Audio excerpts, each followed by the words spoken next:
آمن الرسول بما أنزل إليه من ربه والمؤمنون كل آمن بالله وملائكته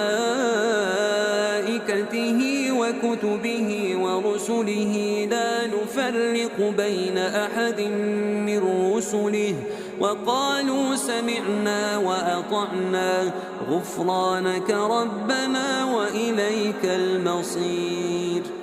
لا يكلف الله نفسا إلا وسعها لها ما كسبت وعليها ما اكتسبت ربنا لا تؤاخذنا إن نسينا أو أخطأنا ربنا ولا تحمل علينا إصرا كما حملته على الذين من قبلنا ربنا ولا تحملنا ما لا طاقة لنا به واعف عنا واغفر لنا وارحمنا أنت مولانا فانصرنا على القوم الكافرين.